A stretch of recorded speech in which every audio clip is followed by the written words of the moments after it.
नमस्कार, मैं हूं रवि तिवारी। आप देखना शुरू कर चुके हैं लोकल टीवी। जैसा कि आप लोगों को पता है, हमने पिछले दिन एक खबर दिखाया भी था। खबर में हमने बताया था कि अमलीपदर तहसील के खरीपथरा गांव का एक किसान है, एक ग्रामीण है, कैसे अपनी पुश्तैनी जमीन पर कब्जा पाने के लिए परेशान है, कैसे अपनी पुश्तैनी जमीन को पाने के लिए परेशान है। सिस्टम से लड़ाई लड़ते लड़ते थक चुका है। फैसला उसके पक्ष में भी आता है तो उसके ऊपर में जो न्यायालय है, उस न्यायालय से, तहसील न्यायालय से फैसला जब उसके पक्ष में आ जाता है तो एसडीएम न्यायालय में उस फैसले को पलट दिया जाता है।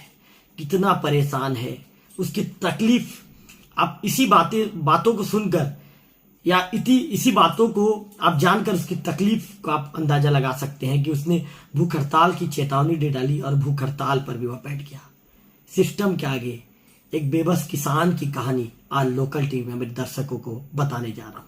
आपको बताना चाहूंगा कि जैसे ही मैंने आपको बता दिया था कि ये पूरा मामला छत्तीसगढ़ के गरियाबंद जिले के अमलीपदर तहसील के खरीपथरा गांव की है। अमलीपदर तहसील के अंतर्गत खरीपथरा गांव से आए 48 वर्षीय मुरहा नागेश सोमवार आज सुबह कलेक्टोरेट के सामने जमीन पर लेट गए। साथ में थी उनकी पत्नी, 2 छोटे बच्चे, कुछ खाली बर्तन और एक बड़ा सा पोस्टर जिस पर मोटे मोटे शब्दों में लिखा था, इंसाफ नहीं तो जिंदगी नहीं। कितनी बड़ी बात मुरहा नागेश ने पोस्टर के माध्यम से प्रशासन के सामने रख दी। इंसाफ नहीं तो जिंदगी नहीं। पुश्तैनी जमीन हड़प ली गई है, अब मेरी जान भी ले लो। पुश्तैनी जमीन को पाने के लिए परेशान हूं। जिम्मेदारों के दफ्तरों के चक्कर काटते काटते मेरे चप्पल घिस गए। जिम्मेदारों के पास आवेदन देते देते थक चुका हूं।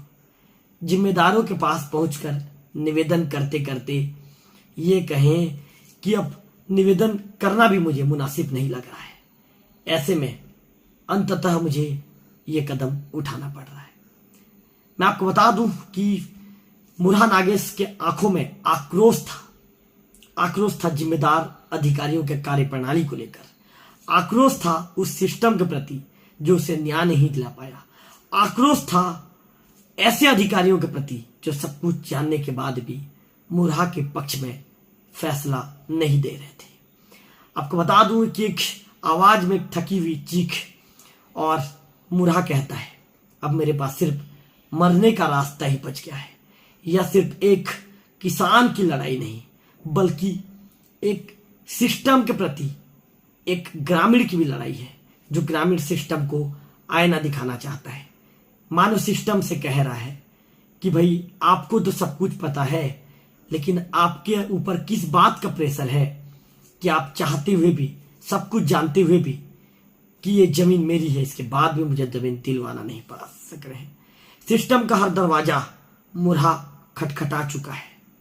उसने रिश्वत भी दी, मुरहा के कहने के मुताबिक उसने अपील भी किया, पर उसे उसका हक नहीं मिल पाया। मुरहा नागेश का दावा है कि उनके पूर्वजों की 7 एकड़ पुश्तैनी कृषि भूमि पर गांव के ही कुछ दबंगों ने कब्जा कर लिया है। आरोप यह है कि राजस्व विभाग की मिलीभगत से रिकॉर्ड में हेरफेर कर जमीन को विरोधी पक्ष के नाम पर चढ़ा दिया गया। मैं 5 साल से तहसील और कलेक्टोरेट के बीच पीस रहा हूं। इस तरह की चीजें मुरहा के द्वारा कही गई है।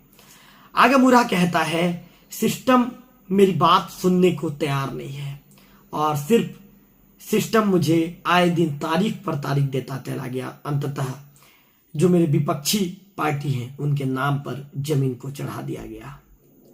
आपको बताना चाहूंगा कि कुछ दिन पहले ही अमलीपदर तहसील से मुरहा नागेश के पक्ष में आदेश आता है और उस आदेश में साफ तौर पर लिखा था, जमीन का वास्तविक हकदार मुरहा ही है, जमीन मुरहा की है। इसके बाद भी मुरहा को राहत नहीं मिली।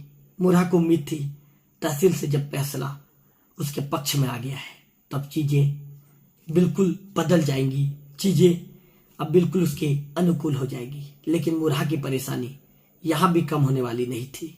अंततः मुरहा को यहां पर भी सिर्फ राहत मिली तो मात्र 3 दिन की ही राहत मिली और 3 दिन के राहत के बाद विरोधी जो उनका पक्ष था मुरहा का, वो पहुंच गया मैनपुर के एसडीएम कार्यालय, और एसडीएम कोर्ट में चुनौती दी, और एसडीएम ने मुरहा को किसी भी प्रकार का कृषि कार्य ना करने का मौखिक आदेश थमा दिया। मुझे अब कुदाल भी नहीं उठाने दे रहे हो, इस तरह की चीजें मुरहा का कहना है।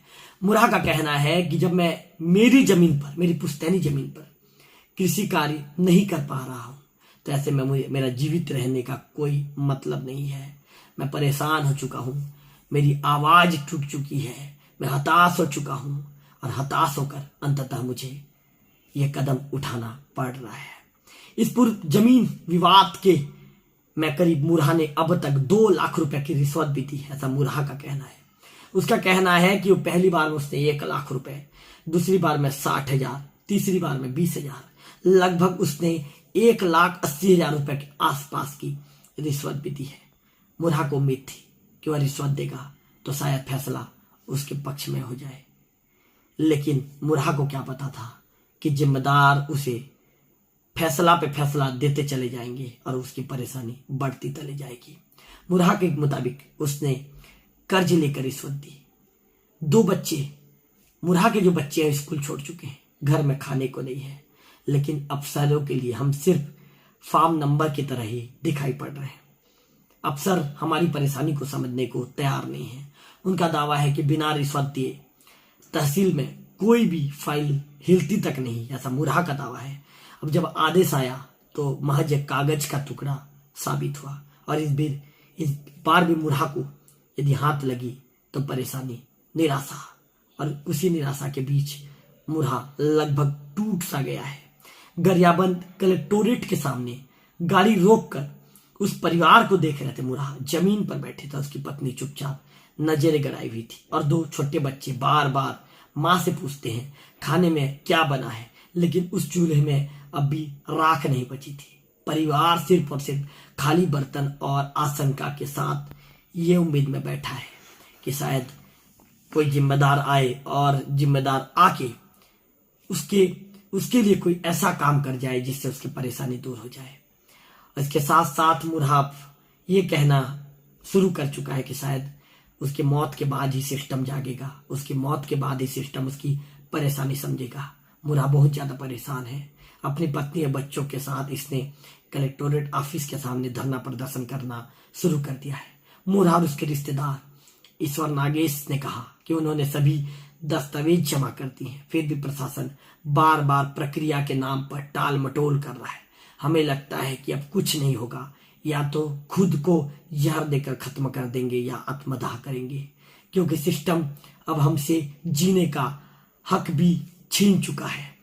अब ना तो एसडीएम ना ही कलेक्टर ने भूख हड़ताल पर बैठे इस परिवार से संपर्क नहीं किया था, लेकिन देर शाम होते होते खबर ये आई कि मौके पर मैनपुर के जो एसडीएम है डॉक्टर तुलसीदास मरकाम और तहसीलदार सुशील कुमार भोई के साथ ही थाना प्रभारी जो गरियाबंद के हैं वह मौके पर पहुंचे। उन्होंने बातचीत की है। बातचीत के दौरान ये भरोसा दिलाया है कि आपकी जो मांगे हैं, आपकी जो समस्या, आपकी जो परेशानी, उसे दूर करेंगे। तो गरियाबंद के जो वरिष्ठ पत्रकार हैं हिमांशु जी को लाइन पर लूंगा, मैं उनसे बातचीत करने का प्रयास करूंगा। तो जी मैं आपसे ये जानना चाहूंगा कि आज जब मुरहा नागेश परिवार जो आज गरियाबंद में हड़ताल में बैठा था, जिम्मेदार अधिकारी भी मौके पर पहुंचे थे, चूंकि आप गरियाबंद के वरिष्ठ पत्रकार हैं, अधिकारियों से क्या बातचीत हुई हिमांशु जी? हो गया है, इनका सॉल्यूशन मिला है। 2 मांगों को लिखित में दिए हैं और एक मांग के लिए 2 महीने का समय लिए हैं, उसी को खबर बना रहा हूं मैं। तो ये जी अच्छा हिमांशु जी, आपसे ये भी जानना, मैं मेरे दर्शकों तक पहुंचा रहा हूं हिमांशु जी आपकी आवाज को। मैं हिमांशु जी मैं आपसे ये भी जानना चाहूंगा, एक किसान थक जाता है सिस्टम से लड़ते लड़ते, अंततः परिवार के साथ उसे गरियाबंद में जाकर भूख हड़ताल पर बैठना पड़ता है, क्या कहना चाहेंगे हिमांशु जी? ये जो सिस्टम है हमारा आज तक बदला नहीं है, यही सिस्टम है जिसके चलते ये गरियाबंद आए हैं और आज उनकी सुनवाई कुछ हद तक हुई है। अगर प्रशासन चाहता तो इस मामले को पहले ही अमली पदर में ही शॉर्ट आउट कर लेते। जो आज लिखित में दिया गया है कि जो कब्जा इनकी जमीन पे बार बार करते हैं, इनको फिर से कब्जा दिलाया जाएगा और जमीन पे जो कब्जा करते हैं उनके ऊपर FIR करवाई जाएगी। तो इस चीज को तो प्रशासन पहले ही कर सकता। जब 2 बार उन्होंने कब्जा कर लिया इनकी जमीन पर, तो फिर तब प्रशासन ने FIR क्यों नहीं की सामने वाली पार्टी में? और आज जब यहाँ भूख हड़ताल में बैठे हैं और आत्मदाह की धमकी दे रहे हैं, तब प्रशासन इनके ऊपर एक्शन ले रहा है। इसको पहले करते तो इतना छीछा लेदर नहीं होता। हिमांशु जी, गरियाबंद के आप वरिष्ठ पत्रकार हैं, मौके पर आप खुद मौजूद थे।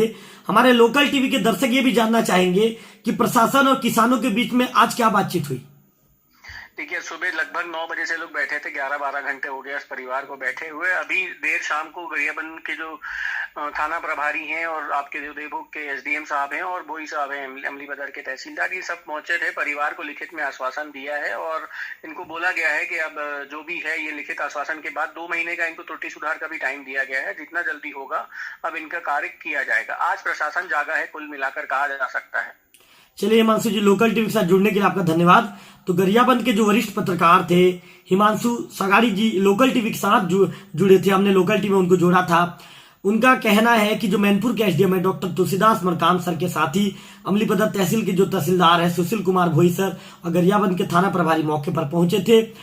मांग को लेकर बातचीत हुई है, 2 महीने का समय मांगा गया है और इसके बाद लिखित आश्वासन के बाद परिवार ने अब जो अपना धरना है समाप्त कर दिया है।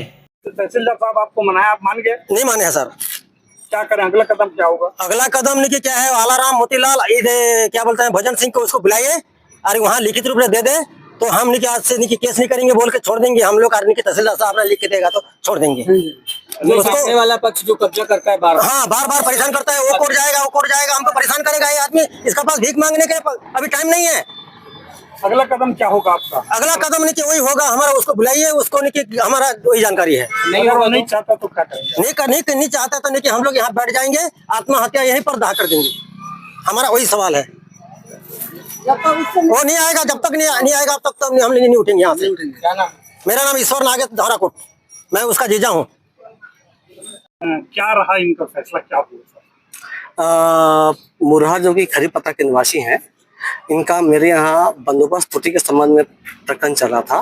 क्योंकि बंदोबस्त त्रुटि जो है वो बृहद पैमाने पर है, तो वहाँ पे त्रुटि सुधार जो है वो सर्वे रिसर्वे के आधार पर ही हो सकता है, जिसके तहत मैंने वर्तमान में इनको कब्जा दिलाने के लिए आदेश किया था, जिसके तहत हमने इनको कब्जा भी दिलाया था। क्योंकि अनावेदक पक्ष जो है वो अपील में चले गए हैं और उनके द्वारा स्थगन आदेश ले लिया गया है। तो जैसे ही अनुभागीय अधिकारी महोदय की ओर से जो भी आदेश आएगा उसके हिसाब से परिपालन किया जाएगा। अभी तत्काल में क्या देगा? तत्काल में अभी एसडीएम साहब के द्वारा जो स्थगन जारी कर दिया गया था वो स्थगन हटा दिया गया है। तो जिसके परिपालन में मैं इन्हें कल जो है इन्हें मैं कब्जा दिला दूंगा, पुनः इन्हें मैं कब्जा दिलाऊंगा। तो सर इनको भूख हड़ताल में बैठने की जरूरत है या नहीं? क्या नहीं, मैं इनसे यही अनुरोध करूंगा कि ये भूख हड़ताल में ना बैठे। क्योंकि इनको हम जब कब्जा दिलाएंगे तो ये वहाँ पर कृषि काश्त करते रहें। क्योंकि बंदोबस्त त्रुटि जो है वो बृहद पैमाने पर हुई है, तो जब तक एक टीम गठित कर हम वहाँ पे सर्वे नहीं कर देंगे तब तक सुधार किया जाना संभव नहीं है। तो हम वो कार्रवाई भी करते रहेंगे। एक सवाल और था, जो कब्जा बार बार हो रहा है, इस बार अगर कब्जा होगा तो क्या कार्रवाई? जो सामने वाला पक्ष कब्जा कर ले रहा है आके वापस से, उसके ऊपर क्या कार्रवाई की जाएगी? नहीं, उसके ऊपर कार्रवाई की जाएगी, एफआईआर किया जाएगा और धारा 51 के तहत एसडीएम साहब के द्वारा जो भी कार्रवाई होगी उनको जेल भेजने की कार्रवाई की जाएगी। क्या ये मान गए हैं सर इन लोग? अभी बातचीत चली रही है इनसे और मान जाएंगे ये।